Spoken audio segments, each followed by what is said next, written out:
Hi అండి. అందరూ ఎలా ఉన్నారు? నేనైతే చాలా బాగున్నాను. మీరు కూడా బాగున్నారని అనుకుంటున్నా. సో, ఈ వ్లాగ్ ఏంటి అంటే నా డైలీ రొటీన్ మార్నింగ్ వ్లాగ్ అండి. సో, ఇంకా మన ఛానల్ ఎవరైనా సబ్స్క్రైబ్ చేసుకోకపోతే ప్లీజ్ సబ్స్క్రైబ్ చేసుకోండి. అండ్ మీకు కనుక నా వీడియోస్ నచ్చితే లైక్ చేయడం మాత్రం మర్చిపోకండి. అండ్ ఇంకా వీడియో అయితే స్కిప్ చేయకుండా ఎండ్ వరకు అయితే చూడండి. మార్నింగ్ అయితే లేవగానే నేను కానీ మా హస్బెండ్ కానీ ఎవరు ముందు లేస్తే వాళ్ళమైతే కన్నయ్యకి కావాల్సినవి అయితే రెడీ చేసి పెట్టేస్తాం. ఫస్ట్ అయితే కన్నయ్యకి డైలీ 2 బాయిల్డ్ ఎగ్స్ పెడతాం. సో, తనకి ఇంకా ఎగ్స్ పెట్టిన తర్వాత కన్నయ్య స్నానం చేసి వచ్చేలోపు ఎగ్స్ అయితే బాయిల్డ్ అయిపోతాయి. ఇంకా ఆ తర్వాత కన్నయ్యకి రెడీ చేసి టిఫిన్ తినిపించి స్నాక్స్ అవి పెట్టేసి అయితే పంపించేస్తాం. ఇంకా నేను ఆ రోజు టిఫిన్ అయితే చేయలేదు ఇంట్లో. ఇంకా మా హస్బెండ్ బయట నుంచి అయితే తీసుకొని వచ్చిండు. ఈ మధ్య అసలు టిఫిన్ చేయట్లేదు, టైం దొరకట్లేదు. ఇంకా ఆ రోజు కన్నయ్య టిఫిన్ తిన్న తర్వాత పైనాపిల్ అయితే పెట్టేశాను కన్నయ్యకి స్నాక్స్. సో, ఎప్పుడైనా జ్యూస్ తాగుతాడు, కానీ ఇలా పైనాపిల్ డైరెక్ట్గా ఫ్రూట్ తినడం ఇదే ఫస్ట్ టైము. తింటాడో లేదో అని భయపడుతూనే పెట్టాను, కానీ తినలేదు.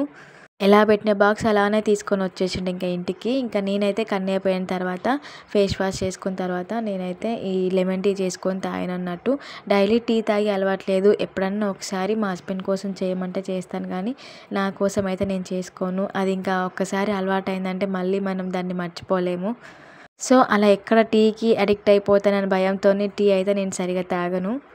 ఎప్పుడైనా ఇలా బాగా హెడేక్ అనిపిస్తే లెమన్ టీ కానీ గ్రీన్ టీ కానీ ఇంట్లోనే చేసుకొని తాగుతాను.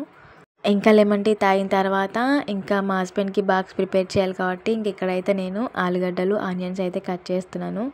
నేను ఇంకా వెజిటేబుల్స్ కట్ చేస్తూ ఉంటే ఇంకా మా హస్బెండ్ వచ్చేసరికి అమ్ముతలకైతే ఇడ్లీ తినిపిస్తున్నాడు. ఇంకా తను 11:30 వరకు అలా ఉంటాడు. ఇంకా ఆలోపే స్పీడ్గా పని అంతా చేసుకుంటాను నేను. మళ్ళీ పిల్లలు వచ్చిన తర్వాత చేసుకోవడానికి కుదరదు.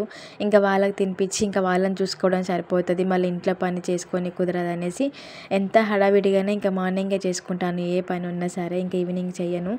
ఇంకా ఆనియన్స్ అన్నీ కట్ చేసుకున్న తర్వాత ఇక్కడైతే కర్రీ అయితే పోపేస్తున్నాను అన్నట్టు ఆలుగడ్డలు. నాకేమో పచ్చిమిర్చి వేస్తే ఇష్టం, బట్ కాకపోతే ఇంకా మా ఆయన అలా తినడు. ఇంకా పచ్చిమిర్చి వేస్తే ఇంకా కారం కూడా ఎక్కువ ఉంటుంది, పిల్లలు కూడా తినరనేసి ఇంకా నేనైతే ఇక్కడ మామూలుగా కారం వేసే చేస్తున్నాను. కన్నయ్యకి చాలా ఇష్టం ఈ పొటాటో కర్రీ అంటే. నాకేమో తింటే బ్యాక్ పెయిన్, కాలు చేతులు గుంజుతాయి. ఇంకా డెలివరీ అయినాక ఈ వంకాయ ఆలుగడ్డ తింటే అస్సలు పడట్లేదు. రీసెంట్గా నేను యూట్యూబ్లో వీడియోస్ చేయడం స్టాప్ చేస్తున్నాను అనేసి ఒక వీడియో అప్లోడ్ చేశాను కదా. సో, నాకు మళ్ళీ ఏమనిపిస్తుందంటే నేను ఇప్పుడు పిల్లలు వాళ్ళు స్కూల్కి వెళ్ళేంత వరకు నేను ఇంట్లోనే ఉంటాను, వాళ్ళని చూసుకుంటా. మ్యాక్సిమం ఇప్పుడు అమ్ము తల్లి ఇంకా చిన్నదే కాబట్టి ఒక 3 ఇయర్స్ అయినా ఇంట్లోనే ఉంటాను. ఆ 3 ఇయర్స్లోనైనా నేను అప్పుడప్పుడు నాకు టైం దొరికినప్పుడు నా వంతు నాకు ఎంత అయితే చేతనవుతుందో అంతవరకు అయితే వీడియోస్ తీసుకొని అప్లోడ్ చేస్తూ ఉంటాను. సో, ఆలోపు నాకు అదృష్టం ఉంటే ఛానల్ సక్సెస్ అవుతుంది అని అనుకుంటాను. ఇంకా అంతకు మించికి ఏం లేదు. ఎంతో వేల మంది యూట్యూబ్ స్టార్ట్ చేశారు. సో, అందులో అందరికీ సక్సెస్ వస్తుందని కాదు. కాకపోతే స్టార్ట్ చేసిన ప్రతి ఒక్కరు మంచి హోప్తోనే స్టార్ట్ చేస్తారు కదా. అందులో నేను ఒకదాన్ని. సో, మనకి ఇంకా అదృష్టం లేనప్పుడు ఏం చేస్తాం చెప్పండి, అంతే కదా. హోప్ ఫర్ ది బెస్ట్ అనుకొని ముందుకెళ్ళాలి. ఇంకా దాని గురించి ఆలోచించుకుంటూ కూర్చోవద్దు కదా. మనం ఒక ఎగ్జామ్ రాస్తే ఫస్ట్ అటెంప్ట్లోనే ఫెయిల్ అయ్యామనేసి సెకండ్ అటెంప్ట్లో కూడా ఫెయిల్ అవ్వం కదా.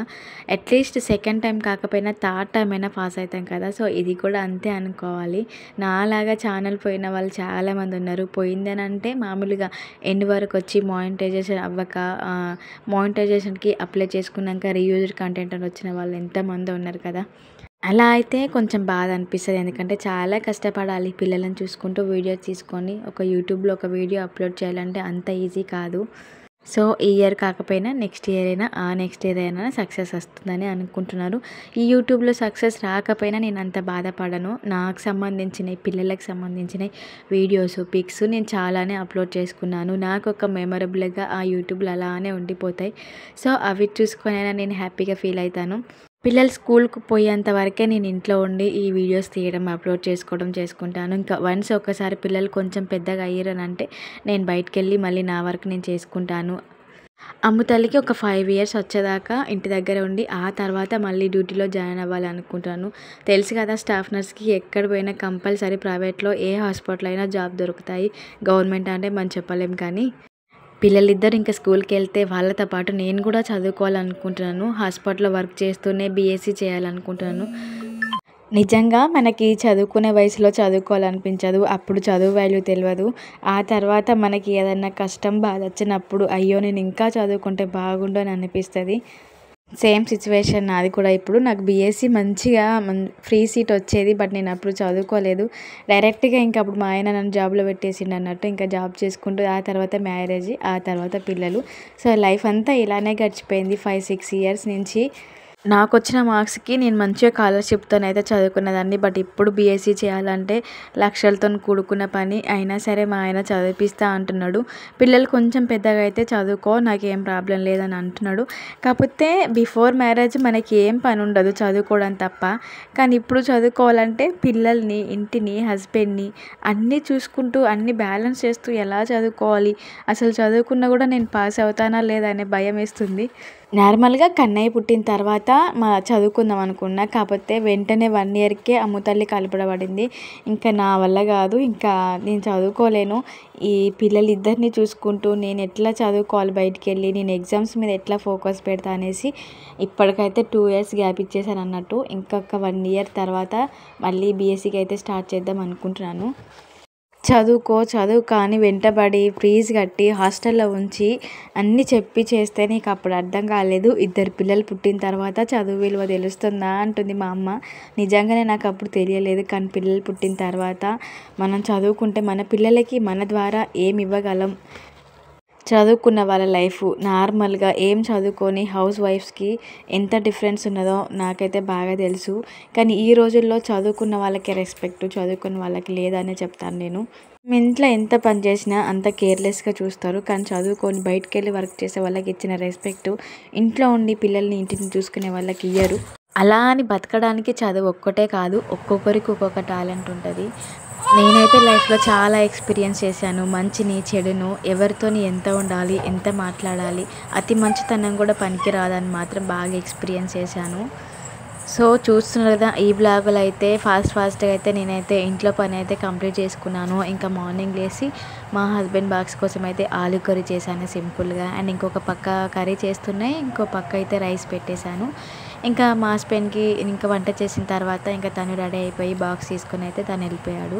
ఇంకా తను వెళ్ళిపోయిన తర్వాత అమ్ముతాలకి ఇంకా స్నానం చేయించి రెడీ చేయించి పడుకోబెట్టి అయితే వెళ్తాను. పక్కన అక్క వాళ్ళకి ఇచ్చి వెళ్తాను. సో పడుకుంటే చూడమని చెప్తాను, లేదంటే ఎత్తుకొని వెళ్తాను. పిల్లల్ని చూసుకోవడానికి ఎవరు లేకపోతే చాలా కష్టం నిజంగా. కొందరు ఉన్నా లేనట్టే కదా. కళ్ళ ముందు కనబడుతూ కూడా మన పిల్లల్ని దగ్గర తీసుకోకపోతే ఎంత బాధ అనిపిస్తుంది. అవసరానికి మనకు ఆపదికి మనం అవసరం లేదు, కానీ ఏదైనా పెట్టాల్సి వస్తే, చూడాల్సి వస్తే మాత్రం మనం కావాలి. ఇట్లాంటి వాళ్ళని ఏమనాలో నాకైతే అర్థం కావట్లేదు. కానీ అనాల్సిన రోజు, అడగాల్సిన టైం వస్తే కంపల్సరీ అడుగుతాను. నేను అన్నీ చూస్తున్నాను ప్రతిరోజు. కానీ స్కూల్కి పోడేమో కానీ వాడు మార్నింగ్ 8:30 లేదంటే 9కి వెళ్తాడు. మళ్ళీ 12:30కి ఇంకా ఉరకాలన్నట్టు పిల్లల్ని ఎత్తుకొని తీసుకురావడానికి. ఏం స్కూల్కి వెళ్తాడో ఏమో నాకు తెలియదు. వాళ్ళు ఏం నేర్పిస్తున్నారో ప్రతిరోజు నేనే మనకి ఇంట్లో అన్నీ నేర్పిస్తాను.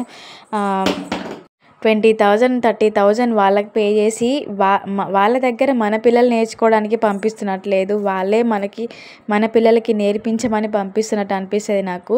ప్రతిరోజు లేట్ వర్క్ చేపిస్తాను. ఎంత బిజీగా ఉన్నా, నాకు ఎంత పని ఉన్నా ఒక 1 అవర్ మాత్రం వానికే ఇస్తాను. అంతని కూర్చోబెట్టి హోంవర్క్ చేపిస్తాను. ఎందుకంటే ఇప్పుడు వాళ్ళకి మనం చేపియకపోతే తర్వాత నెక్స్ట్ ఇయర్ కూడా వాడు హోంవర్క్ చేసుకోలేడు అన్నట్టు. నెక్స్ట్ ఇయర్కి సెల్ఫ్గా హోంవర్క్ చేసుకోవాలనేసి అయితే చూస్తున్నాను. కానీ చేసుకుంటారో లేదో చూడాలి. ఇంకా టైం వచ్చేసరికి 1 అలా అవుతుంది. ఇంకా 12:30కి వెళ్ళి కన్నయ్యని తీసుకొని వచ్చిన. అసలు ఎండాకాలం రాకముందుకే ఎండలు దంచి కొడుతున్నాయి కదా. ఎప్పుడైనా శివరాత్రికి శివ అని చలిపోయి తర్వాత ఎండాకాలం స్టార్ట్ అవుతుంది. కానీ ఈసారి 1 మంత్ ముందే ఎండలు స్టార్ట్ అయిపోయినాయి. ఇంకా వచ్చేటప్పుడు షాపులో ఇంకా కన్నయ్యకి నాకు పల్పి ఆరెంజ్ తీసుకొని అయితే ఇంటికి వచ్చేసినాం. ఇంటికి వచ్చేసిన తర్వాత ఇంకా డ్రెస్ చేయించి తినిపించి అయితే పడుకోబెడతాను కన్నయ్యని. ఆ తర్వాత అమ్ముతలకి తినిపిస్తాను. సో ఇద్దరు తిని పడుకునేసరికి 4 అలా అవుతుంది. ఇంకా నేను తినేసరికి 4:30 అలా అవుతుంది. డైలీ ఇదే టైం టేబుల్ మాది. ఇద్దరు అన్న చెల్లెళ్ళే, కానీ ఒకరంటే ఒకరు పడట్లేదు. అమ్ముతల్ని ఎత్తుకుంటేనేమో కన్నయ్య ఊకోడు, కన్నయ్యని ఎత్తుకుంటే ఇంక అమ్ముతల్లి అస్సలే ఊకోదు. వాడిని కొట్టైనా సరే పక్కకు దొబ్బి ఆమొచ్చి కూర్చుంటుంది ఒళ్ళో. సో అలా ఇద్దరు ఏడుస్తున్నారు అన్నట్టు. ఇద్దరిని సరి కొద్దిసేపు అలా ఎత్తుకొని ఆడించుకొని తర్వాత ఇంకా పడుకోబెట్టిన. సో ఈ వ్లాగ్ అయితే ఇంతేనండి. చూశారు కదా, నా లైఫ్లో నేను ఎక్స్పీరియన్స్ చేసింది స్టడీ గురించి అయితే మీకు చెప్పాను. సో వీడియో అయితే ఎండ్ వరకు చూశారు కదా. వీడియో కనుక నచ్చితే లైక్ చేయండి, అలాగే సబ్స్క్రైబ్ చేసుకోవడం మాత్రం మర్చిపోకండి.